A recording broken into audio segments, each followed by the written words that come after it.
Hello everyone and welcome back to the channel. As you can see, I'm filming this video in some lovely daylight, which is actually quite nice because it's been dark for a lot of them recently, so I'm going to try and sneak this one out before we get the sunset here. But again, this week we're doing another technology where the founder clearly named it after something weird. So last week it was Magic Pocket, clearly after his pocket pussy, and this week we've got Apache Hudi, which I can only imagine is named after his uncircumcised chode. The point is, obviously we've got some very creative inventors of their technology, and as a curious individual myself, I now have to go ahead and cover it. So let's go ahead and get into the video.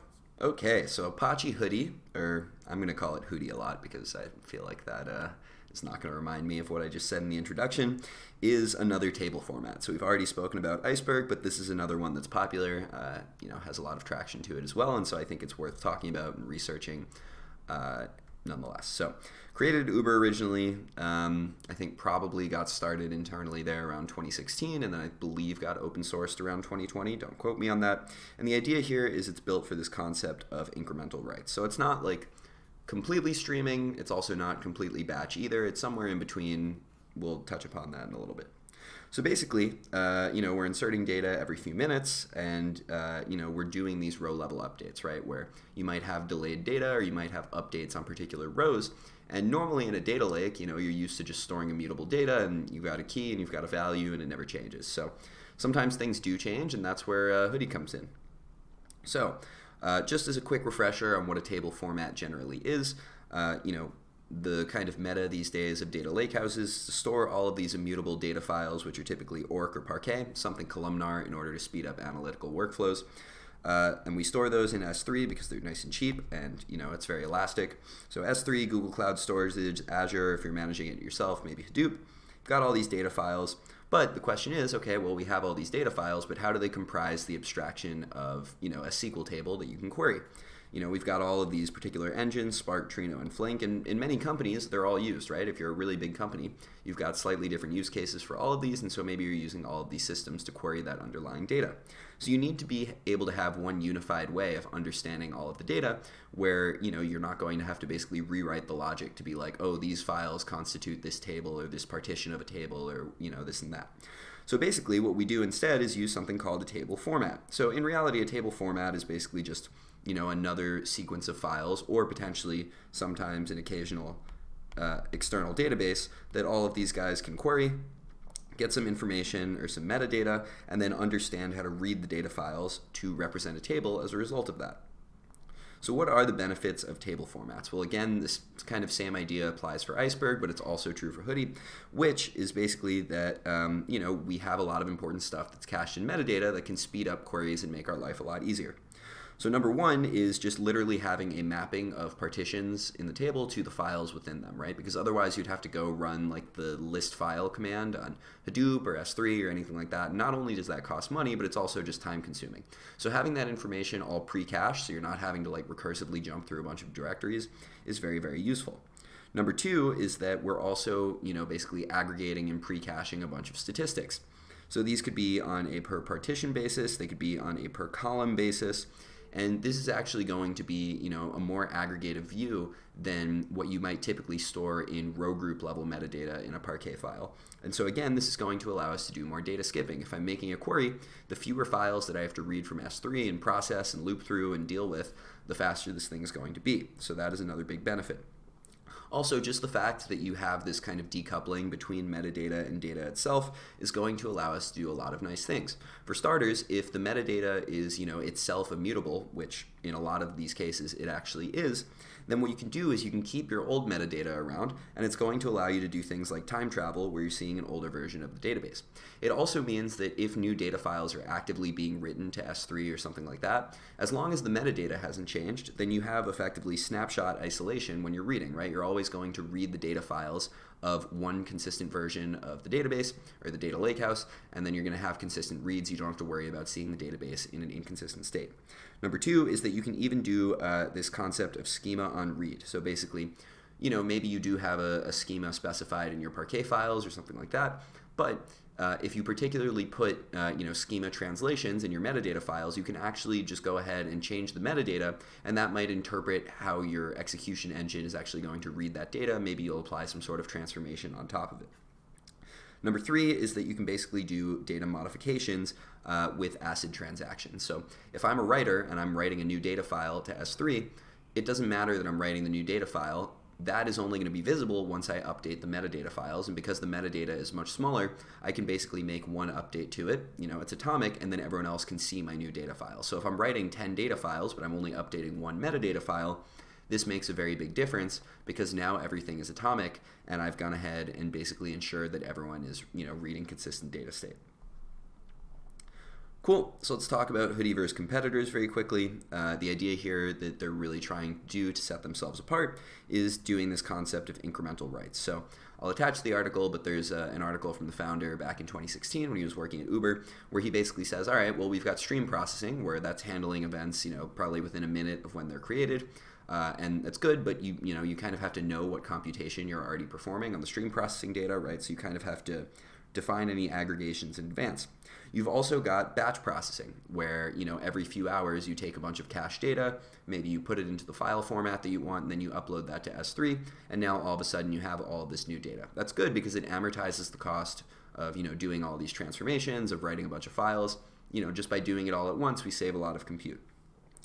He also mentions that at least back in the time of 2016, there's this idea of doing a Lambda architecture, right, where you're using stream processing and batch processing at the same time, where on stream processing you'll have this kind of immediate but approximate result that you're passing back to a user, and then maybe on batch processing you're computing an exact result at some point in the later future, which is not latency sensitive.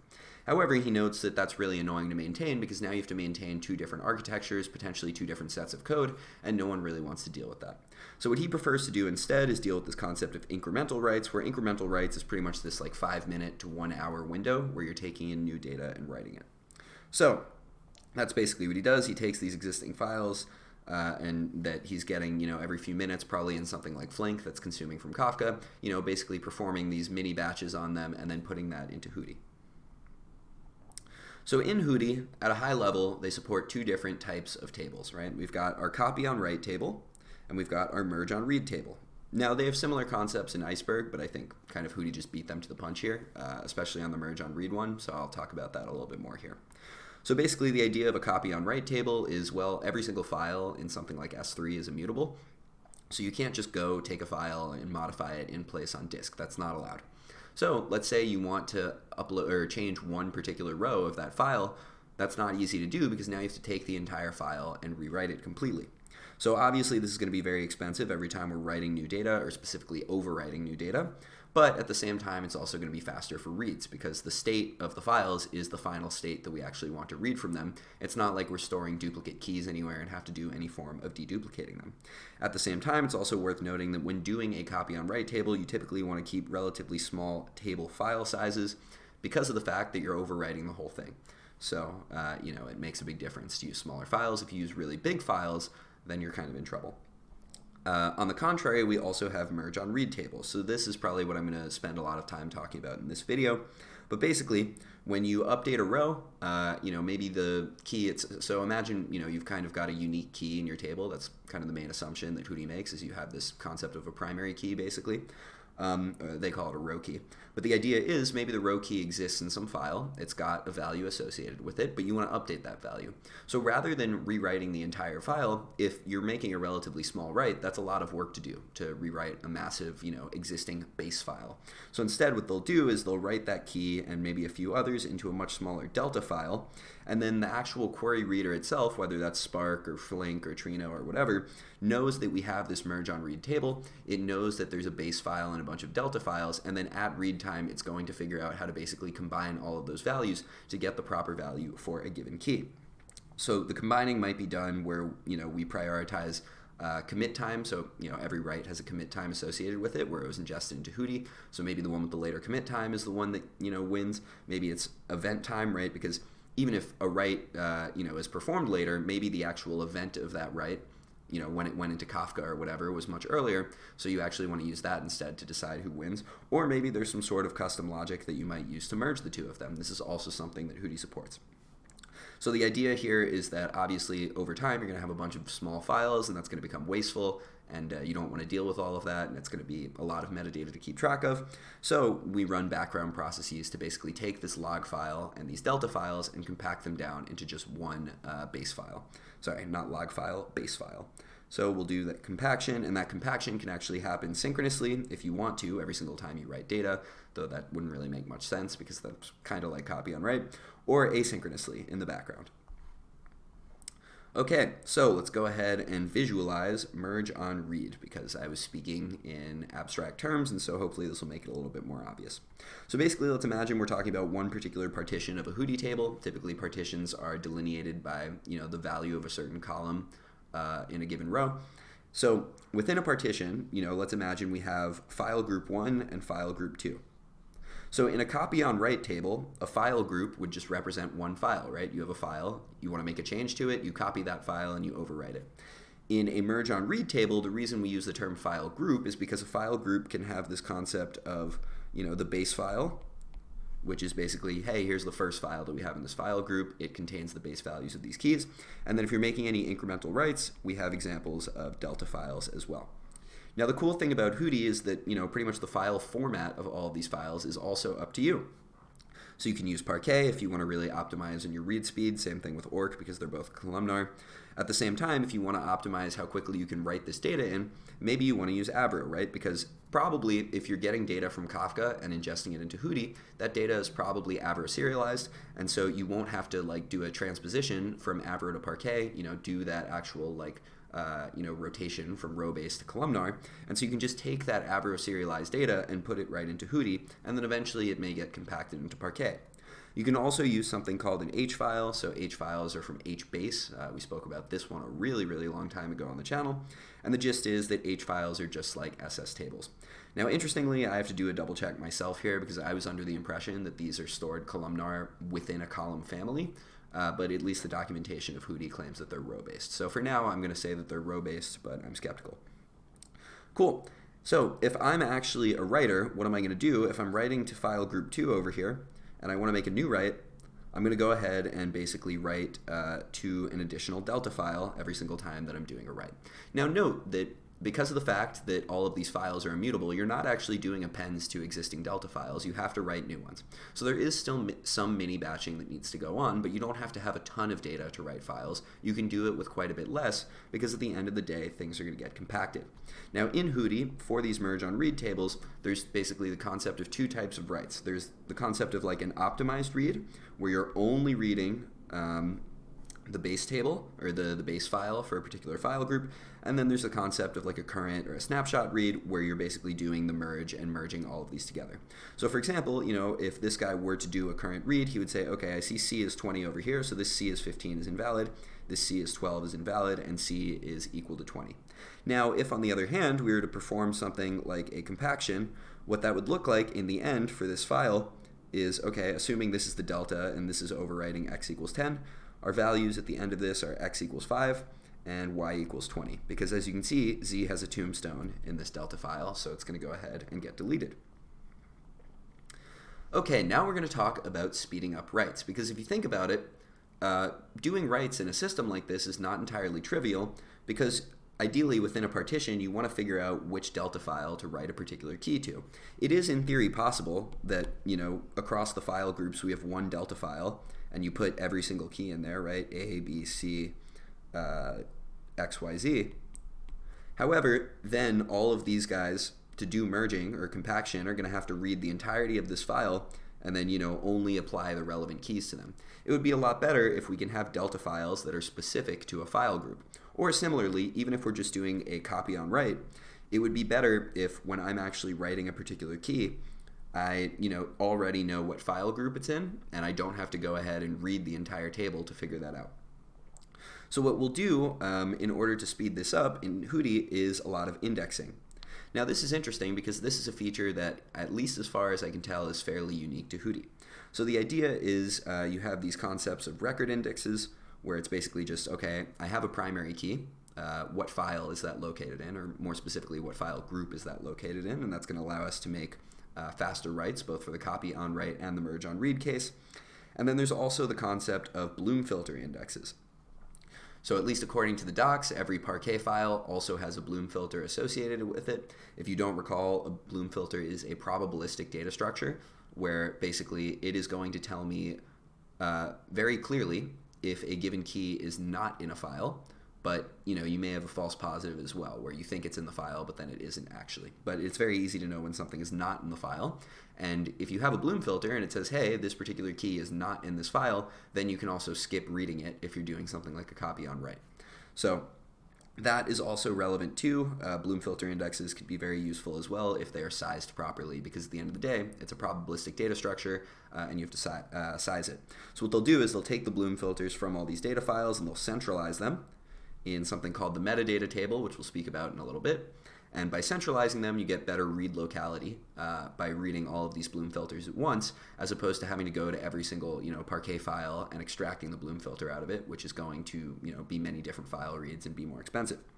So another thing that they do is like zone maps, or more specifically min-max pruning. So like I mentioned, we already kind of spoke about this, but you can have min-maxes for a particular column or partition, and that's going to allow us to do more file skipping or data pruning, which again is very much relevant for both the copy on write and the merge on read case, because we want to figure out which file we're actually going to have to put this particular record in. Another thing that you can do in Hudi is something called clustering. Clustering is yet again another background process, but effectively, clustering means organizing the data in your table in a more effective way for reads. So that could potentially be sorting the data in the background, or it could be taking a bunch of small files and actually merging them together, because the fewer small files that you have, the easier it is for a particular query executor when doing a read to query fewer files, and there's less metadata to manage. So these are both things that can occur during clustering. Okay, so let's go ahead and talk about that metadata table, because I mentioned it offhandedly. As we know, kind of the big deal of Hudi, the thing that it's useful for, is being a metadata store, right? So all of the metadata implicitly is stored in this metadata table, where the metadata table is itself basically a Hudi merge on read table. Now that Hudi merge on read table is using the H file format, and if you recall, I said all the keys in an H file are themselves sorted because it's like an SS table. So maybe it'll be clustered in the background and then compacted with other H files in order to get good performance. So these are going to be sorted, which is very nice because we want fast random lookups, right? Like if I want to know, hey, for a particular key, what file do you live in? Well, now I have to go through the H file and actually find the value for that key. So the fact that they're sorted makes life a whole lot easier here to do good random reads.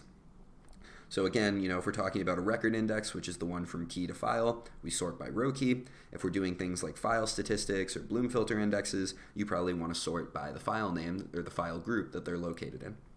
Now, I think it's worth noting that basically, in addition to having this centralized metadata table, if we have a bunch of writer processes that are writing data into Hudi, it would be great if we can avoid reading the metadata table as much as possible and cache some of that data. And so Hudi will allow you to do that as well. You can actually take some of the metadata and store it on the writer process, getting better data locality, which is just going to speed things up as we do our copies on writes or our merges on reads. Okay, let's go ahead and speak through another concept here quickly called the timeline. So as I mentioned, we want transactional semantics in a table like this, and the way that you do that typically is by ordering a bunch of writes, right? So you have the metadata table, which is good, but the metadata table itself needs versions, so you can do things like snapshot isolation. And the way that Hudi keeps track of a source of truth for all of these versions is by using something known as the timeline. So basically, when I'm writing data, first what I do is I go ahead and put the data files in something like S3. And then from there, I go to this separate piece of data called the timeline, and I add an additional entry basically saying, hey, I now go ahead and commit this. So the timeline is basically going to go ahead and order every single change to the state of the Hudi table. So that not only includes writes from any writer process, but it also includes background writes or background data modifications from things like clustering, compaction, cleaning, anything that literally modifies data files whatsoever. Now keep in mind, it's not like data files are getting modified in place, right? We're always making new immutable data files, but the point is the timeline is going to let us know, hey, okay, the new state of the table, the source of truth for that, is now committed and we're good to go. So the timeline itself, keep in mind, again, this guy is located on S3, meaning it's immutable, meaning we have to make a bunch of small writes to it.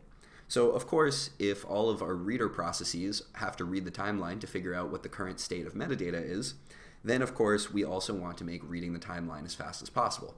And if that's going to be the case, we can't be reading a bunch of small files. And so what we'll do is also perform compaction on this guy in the background. So I believe they use some sort of log structured merge tree, or they say that in the documentation itself. But the point is they'll basically have multiple levels of compaction of the timeline so that you can do very granular reads as necessary and jump back to a specific version of the table very, very quickly. So maybe you'll have all of your individual versions of the timeline like this as different S3 files. Then maybe you'll also have this version right here where you've compacted 2 at a time. Sorry. And then you'll also have the one where you compact 3 at a time. And this is just going to make it so that you have to read the minimum possible number of files in order to figure out what the metadata looks like at a particular point. Because you can say read here. This is going to show me what my metadata is to this point, and then I also only have to read one more incremental timeline commit after that. Cool. So the question is now, how do we actually order things on the timeline? Well, to some extent you're using locking, but actually what Hudi does instead is it uses TrueTime. So for those of you who don't watch every single video on this channel, which is probably most of you, TrueTime is a concept that was originally introduced in the Spanner paper. So basically the TrueTime API is going to give us 2 things. It's going to return us our current time, or every single writer process is going to go to the TrueTime API, which maybe it's running locally, maybe it's on a remote server. And from the TrueTime API we get back, okay, here's what your current time is, because timestamps can drift, so you don't generally just want to use your local clock. And also some sort of uncertainty interval where we're like 100% sure that the actual time is somewhere in this uncertainty interval, right? So that can change from computer to computer, but the point is we now have a bound of how inaccurate this timestamp that we're returned can be. And so what they do in Hudi is, if you're a writer, to basically generate a true time for you to go make a timestamp commit, or commit to the timeline, you need to be holding a distributed lock. So why does this work? Well, let's imagine we've got one writer over here, and he grabs a distributed lock, as we said. So he does so at time x, or at least TrueTime tells him it's time x, and then he's got an uncertainty bound of d. So what he's going to do is, before you release the lock, you basically have to wait until the time x plus d. We'll see why this works in a second. What it means is that if we have any other writer who conceptually grabs the lock after the first guy released it, maybe his clock is so inaccurate that he gets this other timestamp x prime. However, we know that because x prime is actually over here, whatever the maximum uncertainty or the maximum possible timestamp he could have has to be greater than x plus d, right? Whatever this is greater than x plus d. And so whatever we do, we know that x prime plus d prime is going to be greater than x plus d. And so that's ultimately the timestamp that he uses as well. He uses x prime plus d prime. And so x prime plus d prime is greater than x plus d. And so all this means basically, if I actually grabbed that distributed lock after you to get my timestamp, I'm going to have a physically higher timestamp than you in the timeline, and that ensures that everything checks out and we don't have any weird timeline consistencies. Now it's worth noting that because we have to wait this delta, this uncertainty interval, that the longer the uncertainty interval is, the lower latency writes we're able to perform. That being said, since writes are not happening that often, right, they're happening every few minutes, it's not really a huge deal if this is something like 100 milliseconds, or at least that's the number that they give in the documentation. Cool. Let's talk about some other features of Hudi and why it's special really quick. One of them is basically just going to be CDC. So if you recall, we speak about CDC all the time. CDC is basically, I'm a database, someone writes to me, I take the incremental change and I forward it to downstream consumers. Hudi can do that really easily, because if you're using something like a merge on read table, you already have your base values, you have your delta values, which can be Avro encoded, so it's almost like you're just doing something like Kafka. And then whoever your stream processor is just listening to the deltas, right? So that's super easy. You can set that up with Hudi very quickly, and it's pretty seamless. So this is maybe a cheaper alternative to Kafka, because instead of having to run your own servers, all of these writes are just going to something like an object store. So yeah, that is pretty simple. Number 2, another thing that Hudi does is optimistic concurrency control. So if you have multiple different writers that are writing to a Hudi table at the same time, they might try and write values to the same key at the same time, and that would be problematic. This also includes things like background services, right? We mentioned that there are things like clustering or compaction, and those are going to be modifying data files, or at least they're attempting to set new values for new keys. And so ultimately, what Hudi chooses to do, like we mentioned, we have this timeline. All of our writes need to be completely ordered in the timeline, or all of our modifications to table state. So in order to basically make it so that we're able to kind of order all the writes, however writes can operate as much as they want until they have to be ordered, we use optimistic concurrency control. What this really means in practice is that, if you're a writer, you're completely writing all of your data files, and that's the optimistic part. And then right as you're about to commit, you go ahead and grab a distributed lock and then say, okay, has anyone, gone ahead and changed any of the data files that I'm trying to change, in the time that I've been writing them? And if that's not the case, then you're good to commit. If it is the case, you basically have to abort your entire write and do the whole thing over again. So obviously, whenever you do have to go ahead and abort and do this over again, that's quite expensive. We'll talk about how we can optimize that in a little bit. So one thing I didn't mention about the timeline is that on the timeline, for a particular write, we keep both the start time and the end time. Both of those are computed by TrueTime. And so it's really easy to detect when another write is concurrent, because we can just look at the start and ends of them and see if one write was completely started and ended before the other. So for example, this write, S and E, is not concurrent, but if they're overlapping at all, they probably are concurrent, and then you're going to have to revert the second one. Another thing to note is that if you're just using one writer process, which many people do because you don't necessarily need that much write throughput for a given table or a given partition of the table, you can actually avoid using a distributed lock, which is good because those add quite a bit of latency. So instead of a distributed lock, you can actually use a local one. The reason you still need a lock, even though there's only one writer process, is because there's still table services like compaction and clustering and stuff like that going on in the background. But in the single writer variant, what you actually do is you have the single writer process also performing or also initiating the clustering and the compaction and all those background services, and that way you don't have to actually go to an external locking service. You can just do it all locally. Another thing to talk about is avoiding write conflicts, or at least avoiding them earlier, because like we mentioned, due to optimistic concurrency control, you may have to write a bunch of data files before you actually check whether there's been a conflict or not, and then reverting all of that and then writing them again is very expensive. Not only is it expensive cost-wise, it's expensive resource usage-wise as well. So we'd prefer to detect these conflicts a bit earlier in the process, and then have one of those writer processes stop and try again.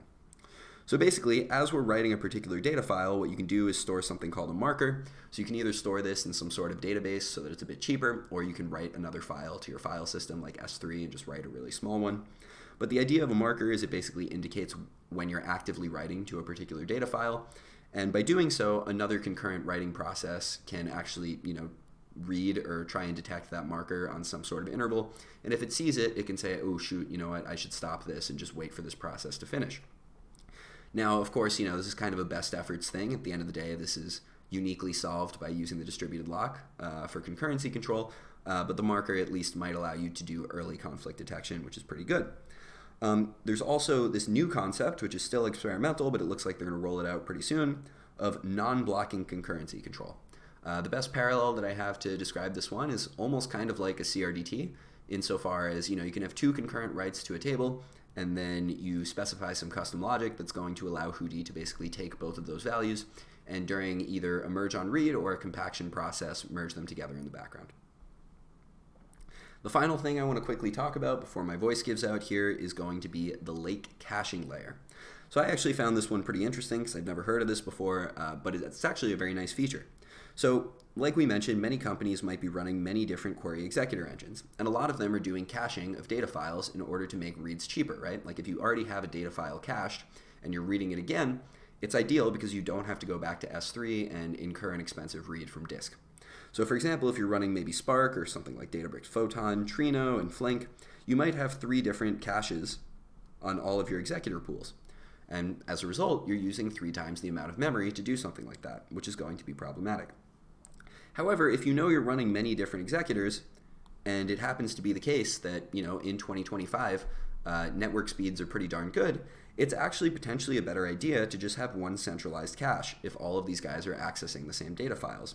So Hudi also has, effectively a deployable in-memory cache that, is just called the Hudi Lake cache.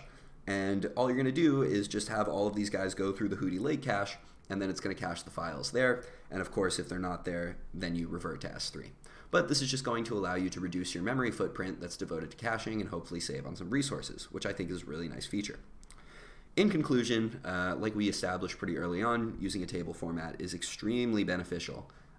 There is really no reason not to do one if you don't want to be locked into one particular type of executor and you want all of these other benefits like time travel, schema on read, good data pruning, and of course transactions and snapshot isolation.